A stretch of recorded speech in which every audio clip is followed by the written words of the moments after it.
Նախ խնդրեմ եկեղեցու հետ կապված ձեր դիրքորոշումը արտահայտեք, մասնավորապես Արշակ Սրբազանի կալանավորման հետ կապված, որովհետև այսպիսի կարծիքներ կային, որ Արշակ Սրբազանին կալանավորելուց հետո անցնելու են վեհափառին, դուք արդյոք այդ վտանգը տեսնում եք թե ոչ, եւ եւս մեկ հարց, երեք Հայաստան խմբակցության ձեր գործընկերները իրենց ելույթների ժամանակ, երբ ԿՊ-ին մեղադրում էին կոռուպցիայի մեջ, նաեւ այս ամենի մեջ ասոցացնում էին նաեւ Հանրապետական կուսակցության որոշ անձանց։ Ինչպես եք վերաբերվում նման երևույթներին։ Շնորհակալություն։ Նախ երկրորդ հարցից սկսեմ։ Ես միայն կողմ եմ կոռուպցիոն բացահայտումների մասին ելույթներին, բայց եթե խոսել, ապա խոսել ամբողջական։ Թե չէ մի տեսակ երբեմն այդ ելույթները ավելի շատ ընդդիմության այս կամ այն ներկայացուցչի դեմ են կամ այս կամ այն թևի դեմ են դառնում, քան թե իշխանությունների, ինչը իմ համար անհասկանալի է։ Այդ նույն ելույթում կարելի էր խոսել օրինակ Արտաշես Թումանյանի մասին, ով ժամանակին եղել է նախագահ Քոչարյանի աշխատակազմի ղեկավար, հիմա գլխավոր խորհրդական է, թե չի աշխատում, չգիտեմ։ Պարոն Արսենյանի Գուրգենով հիմա դեսպան է, ժամանակին կոալիցիայի անդամ էր Պարոն Քոչարյանի իշխանության օրոք։ Դե էլ չեմ ասում, որ մի падգամավոր է այդ խմբակցությամբ եկել ազգային ժողով, ով հիմա Փաշինյանից ավելի Փաշինյան է։ Հաշվի առնելով պարոն Նազարյանին, ես միշտ փորձում եմ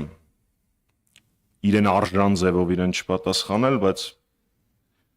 երբ իր մասին չեն խոսում ու խոսում են ինչ-որ անհասկանալի բաների մասին, իմ համար անհասկանալի է։ Դե էլ չեմ ասում, որ համայնքապետեր կան, որոնք ժամանակին ներկայանում էին որպես ընդդիմադիր, իսկ հիմա ոնց որ լավ էլ հաշտ են ամեն ինչի հետ։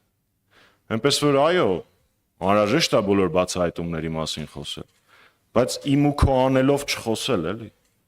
Թե չէ ոնց որ ավելի շատ ստացվում է նման ելույթների նպատակը հանրապետականին կսմթելն է, քան թե իշխանության այս կամ այն դրսևորումների մասին խոսելը։ Գիտեք, հանրապետականի թվում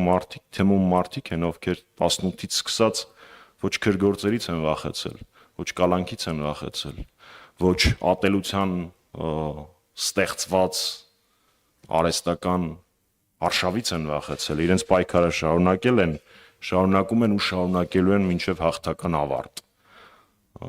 Սեփական աչքի գերանը չտեսնելով ուրիշի աչքի չոփից խոսել, կարծում եմ չի կարելի։ Ինչ վերաբերվում է եկեղեցու արշավին, քիչ առաջ ես դատարանի բակում էի, Արշակ Սրբազանին, դե Մասիս Մելքոնյանին դատավոր ես չեմ կարող անվանել, էլի։ Արդեն կալանավորեցին, լավ արագ է այս անգամ արել, կատարելագործվում է։ Գիտեք, ես անհամբեր սպասում եմ, պարզավոր իշխանափոխությունից հետո Մասիս Մելքոնյանը ու իր նման դատավորի կոչմանը չհամապատասխանող մարդիկ դատական համակարգում չեն լինելու, բայց իմ առաջարկն է հետևյալը լինելու հետագայում։ Մասիս Մելքոնյանը պետք է Նիկոլ Փաշինյանի կալանքի որոշումը տա, հետո հեռանա դատական համակարգից, վերջնականապես ամբողջացնելու համար իր կերպարը ու իր նման իբր դատավորների կերպարը։ Ինչ վերաբերում է վեհափառ Հայրապետին, գիտեք, որպես հայ առաքելական եկեղեցու հետևորդ, ես համարում եմ, որ ցանկացած նմանօրինակ արշավից եկեղեցին միայն ուժեղանում է։ Եվ ես չեմ կարծում, որ վեհափառ Հայրապետին կալանավորելու պարագայում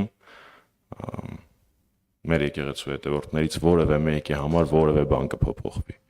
Որտեղ որ լինի վեհափառ Հայրապետը, այնտեղ էլ կլինի վեհարանը։